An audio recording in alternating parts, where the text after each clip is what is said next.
Good morning everybody.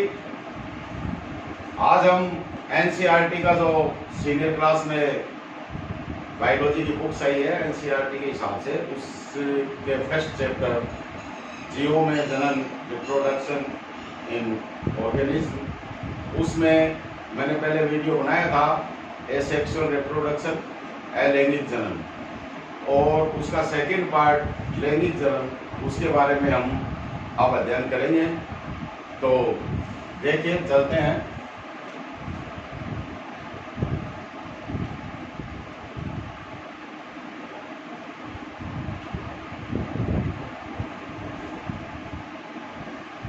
लैंगिक जनन।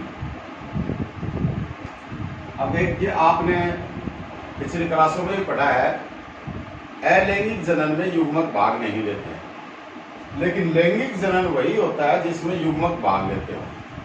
तो युग्मक जैसे मेल और एक दूसरा फीमेल, दो प्रकार के युग्मक होते हैं। इन दोनों के मिलने से ही, इनके संलयन होने से उसके बाद में जो स्ट्रक्चर बनते हैं, जो रचनाएं बनती हैं, उससे एम्ब्रियो बनता है, फिर डेवलपमेंट होता है, फिर वो अपने समान जीव पैदा करता है। तो इसमें देखिए, पहले चलते हैं दो प्रकार के जीव, मेल और फीमेल। तो जीव जो है प्रकृति में वो दो प्रकार के हैं, एक तो एकलिंगी और दूसरा द्विलिंगी।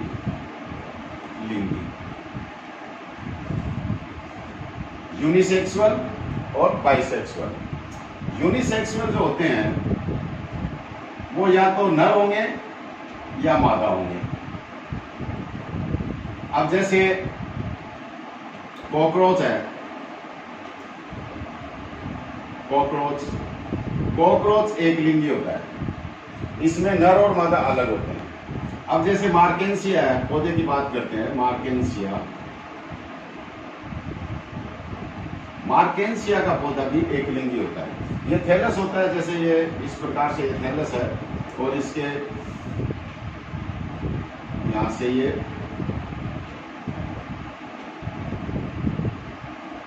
इस प्रकार से ये स्ट्रक्चर हुआ। ये जैसे स्त्री दानी हो गई, स्त्री दानी, और ये इसका थैलस है, जैसे यहीं से इस प्रकार से स्ट्रक्चर होती है, ये पूंदानी होती है। तो ये एक लिंगी इस प्रकार के जंतु होते हैं जिनमें, या पौधे होते हैं जिनमें एक ही या तो नर या मादा अलग अलग हो, वो एक लिंगी होते हैं। द्विलिंगी जिनमें ऐसे जंतु या प्लांट जिनमें दोनों लिंग्स मेल और फीमेल एक ही पौधे में स्थित हों। अब जैसे जंतुओं में एग्जाम्पल लेते हैं तो अपन केंचुआ है, केंचुआ द्विलिंगी होता है, इसमें नर और मादा ऑर्गन्स जो होते हैं वो दोनों एक में ही होते हैं, एक जंतु में ही होते हैं। आवर्तबीजी पादप है, उनमें जिनमें जैसे कोई भी पुष्प देखिए आप, जैसे ये इस तरीके से है, ये वर्तिकाग्र, फिर ये उमंग, पुंकेसर, और ये ऊपर जो होती है टोपीनुमा संरचना, ये परागकोश। परागकोश में परागकण होते हैं। तो परागकण तो होते हैं नर युग्मक, और ये जायांग जो होता है नीचे से फूला हुआ, ये भाग होता है अंडाशय। अंडाशय में यहाँ पे अंड कोशिका, ये अलग विषय है, डिटेल से समझाऊंगा आगे अगले चैप्टर में। ये अंड कोशिका होती है। अंड कोशिका जो है ये फीमेल युग्मक होता है और ये मेल युग्मक होता है। तो इस प्रकार से एक ही पुष्प यानी कि एक ही पौधे में है, तो ये हो गए द्विलिंगी। तो इस प्रकार से ये तो विभाजन हुआ जीवों का या पादपों का एक लिंगी और द्विलिंगी में, और इनके युग्मक किस प्रकार से होते हैं। जैसे अपन मनुष्य की बात करते हैं तो मनुष्य में स्पर्म ये मेल गैमेट्स है, नर युग्मक, और ओम जो होता है ये ओवरी में बनता है, ये फीमेल में ये मादा युग्मक होता है।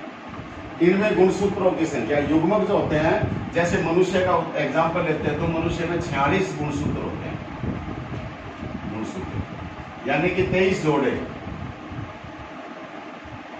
गुणसूत्र जोड़ों में होते हैं तो 23 जोड़े। लेकिन जब युग्मक बनते हैं तो इनमें अर्धसूत्री विभाजन होता है, अर्धसूत्री विभाजन।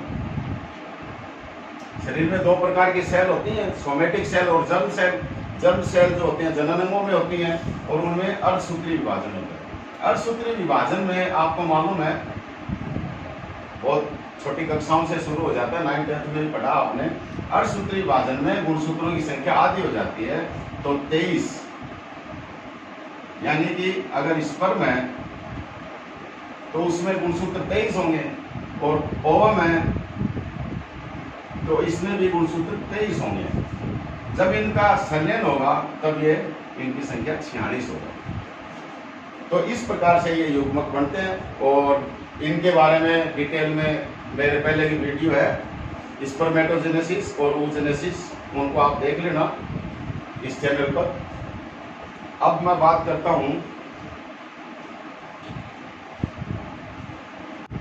तो अब बात करते हैं अपन जीवन चक्र की जो अवस्थाएं हैं उनके बारे में। जीवन चक्र की अवस्थाएं,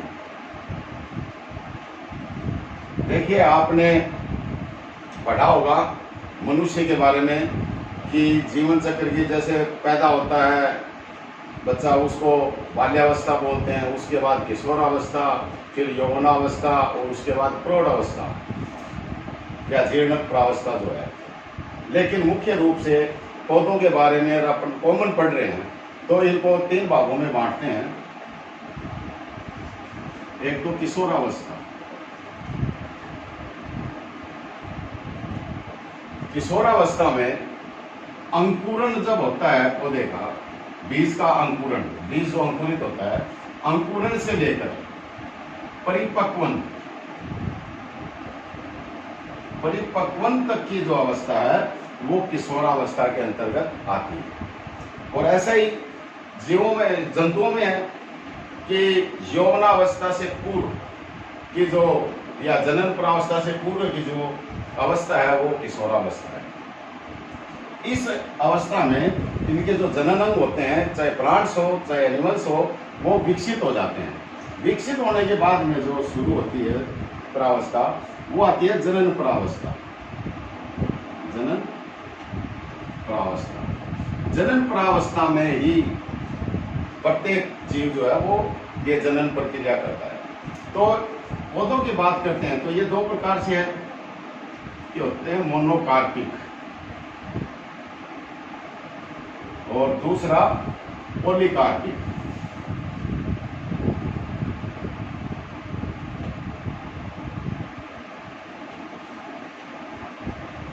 मोनो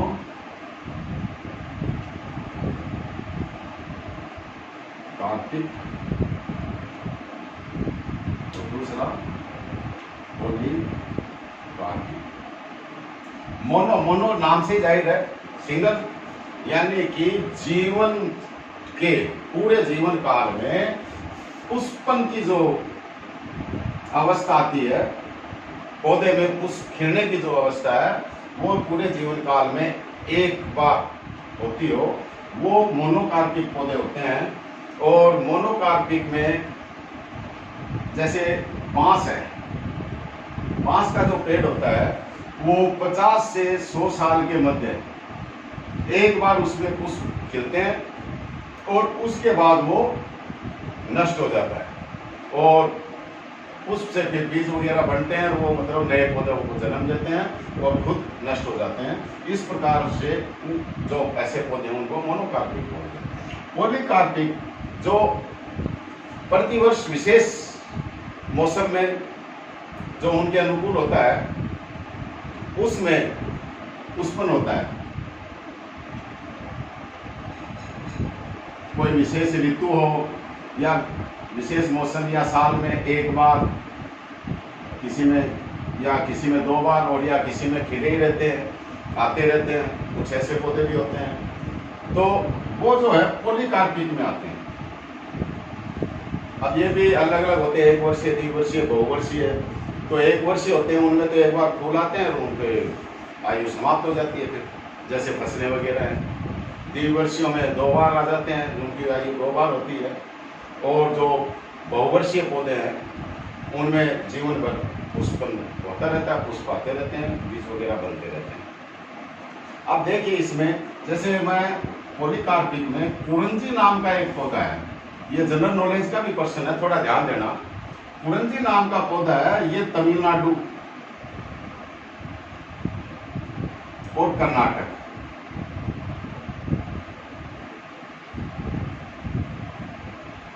इन क्षेत्रों में पाया जाता है, इनके पहाड़ी क्षेत्रों में पाया जाता है। इसमें पुष्प जो है लगभग 12 वर्ष के बाद खिलता है। तो पीछे 2006 में बहुत ही ज्यादा पुष्प आए थे इसमें कुरंजी में, और ये जो तमिलनाडु कर्नाटक का पहाड़ी एरिया जो है उसमें पूरे में कालीन बिछली थी, दूर से एकदम कालीन नजर आती थी।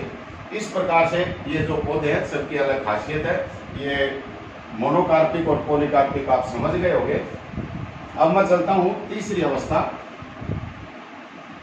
जीर्ण प्रावस्था। अब ये तो मैंने पौधों का उदाहरण दिया है, जो जंतु होते हैं उनमें भी ये इसी प्रकार से गैमेट्स बढ़ेंगे और उनमें फर्टिलाइजेशन भी होगा। अब इसके बाद जीर्ण प्रावस्था, इसमें तीनों प्रावस्थाओं में मुख्य भूमिका होती है हार्मोन्स की। हार्मोन्स जो होते हैं उनके अनुसार ये अवस्थाएं आती हैं। और जीर्ण प्रावस्था में तो अलग विषय भी है, वो थोड़ा अलग से पढ़ेंगे, इसमें ज़्यादा चर्चा नहीं करेंगे। धीरे धीरे इसमें वर्धावस्था आ जाती है। ये वर्धावस्था से और लास्ट में मृत्यु तक, अंत में मृत्यु हो जाती है। तो ये 3 विशेष अवस्थाएं हैं। अब इसके बाद आप देखिए इनमें थोड़ा नॉन प्राइमेट्स जंतु आप जानते हो। मैं स्तनधारियों की बात कर रहा हूँ। नॉन प्राइमेट्स जो होते हैं जैसे गाय है, भेड़ है, कुत्ता है, चीता है, ये इस प्रकार के जंतु सब नॉन प्राइमेट्स हैं।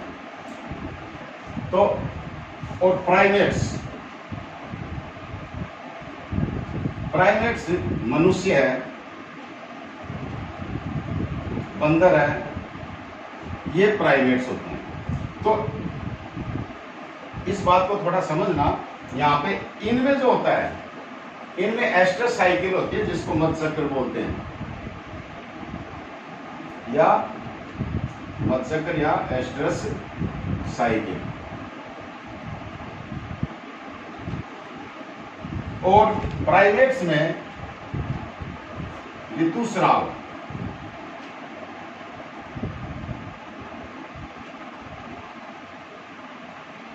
मेनस्ट्रुअल साइकिल,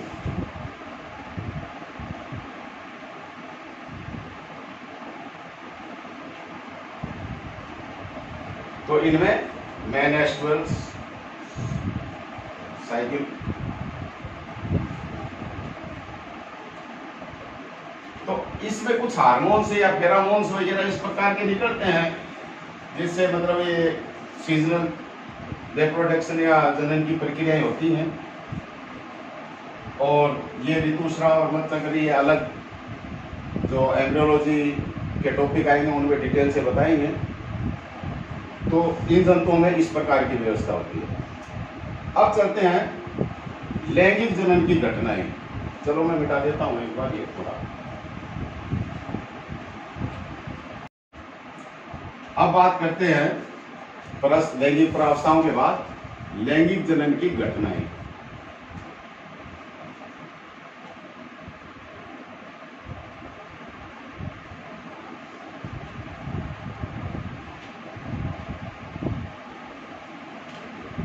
अब लैंगिक जनन के दौरान बहुत मुख्य कई घटनाएं होती हैं, जिनमें सबसे पहले बिंदुवार देखिए युग्मक जनन।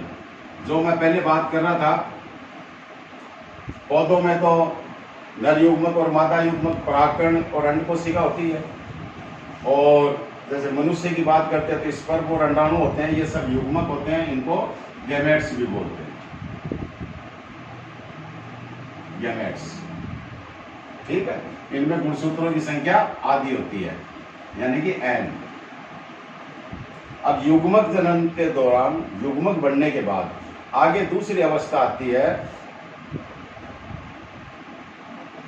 युग्मक स्थानांतरण, यानी कि युग्मकों का ट्रांसफर। अब जैसे पुष्प में परागकण बन गए, लेकिन उनका वर्तिकाग्र तक पहुंचना और वहां से अंडनाल तक, पराग नलिका बनाते हुए और अंड कोशिका तक पहुंचना, ये स्थानांतरण है। तो इस प्रकार की घटना होती है। इसके बाद तीसरी आती है जब दोनों युग्मक नजदीक आ जाते हैं आपस में, तब निषेचन होता है, फर्टिलाइजेशन। और निषेचन आप जानते हो, नर युग्मक और मादा युग्मक के संलयन को ही निषेचन कहते हैं। तो इसमें निषेचन दो प्रकार का होता है, एक तो आंतरिक और एक होता है बाह्य। आंतरिक वो होता है जो मादा के शरीर में युग्मकों का संलयन हो, वहां निषेचन होता है, तो वो तो आंतरिक होता है, जैसे मनुष्य में है। बाह्य निषेचन वो होता है जो शरीर के बाहर हो, जैसे मेंढक है। जलीय जंतुओं में इस प्रकार की घटनाएं होती हैं ज्यादा। मेंढक है, मेंढक पानी में जल में अंडे देती है, जैसे ये अंडे खूब सारे एक साथ देते हैं ये, और नर मेंढक जो होता है वो अपने स्पर्म छोड़ता रहता है और इनके अंडों के साथ संलयन हो जाता है और इनके ऊपर एक जेलीनुमा संरचना बन जाती है। तो इस प्रकार के निषेचन को बाह्य निषेचन बोलते हैं, और जो शरीर के अंदर होता है उसको आंतरिक निषेचन बोलते हैं। तो ये निषेचन आप समझ गए। अब निषेचन होने के बाद अगली अवस्था आती है युग्मनज। जैसे ये दो सेल हैं, दो युग्मक हैं, ये इनके केंद्रक, ये नर और ये मादा। अब इनका संलयन हुआ, दोनों केंद्रक अंदर आ गए और इसके बाद में ये स्ट्रक्चर आ जाएगी। यहाँ तो एन थे, यहाँ ये एन, यहाँ अब ये 2n हो जाएंगे। इनके केंद्रों का संलयन हो गया। ये जो है ये निषेचन है। अब युग्मनज वो अवस्था आ जाएगी, ये वाली या जायगोट।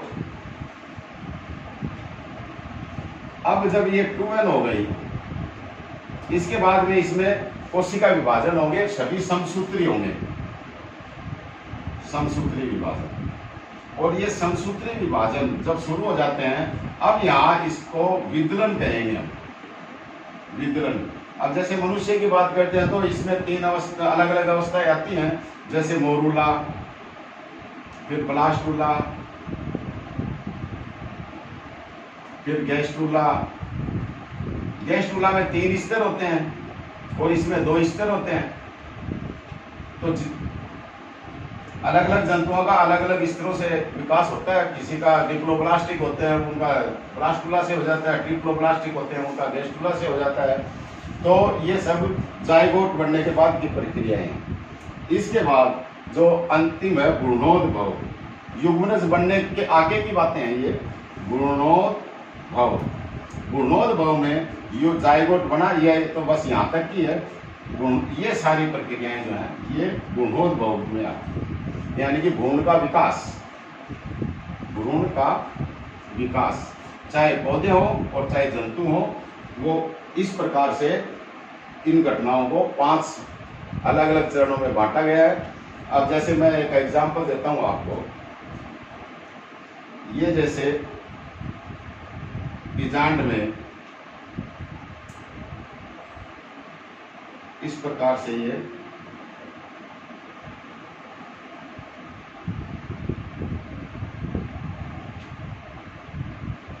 बीजांड की स्थिति है। तो बाहर के भाग को तो पेरिकार्प बोलते हैं और अंदर ये जो है ये शीट बीज है। अब ये धीरे धीरे चेंज होगी इनकी स्ट्रक्चर। इससे आगे जो आएंगे ये इस प्रकार की स्ट्रक्चर में बदल जाएंगे। जैसे मैं एक मटर का एग्जांपल देके बता रहा हूँ आपको, उसमें इस प्रकार की घटनाएं ऐसे संरचना बदलती रहेगी। और ये बाहर ये पेरिकार्प है और ये सीड्स है। इसके बाद ये इस प्रकार की स्टेज आ जाएगी।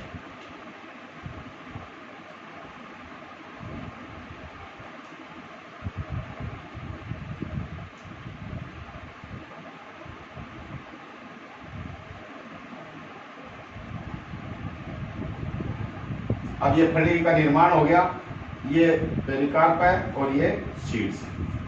तो ऐसे ये डेवलपमेंट होता है। ये बीज बन गए। अब ये बीज जब अंकुरित होंगे नए पौधे का निर्माण करेंगे। तो आपने अब इस चैप्टर में लैंगिक जनन की को विस्तार से समझा। तमाम प्रकार की घटनाएं, अवस्थाएं और कितने प्रकार के जंतु होते हैं, इन सबको पढ़ा, समझा।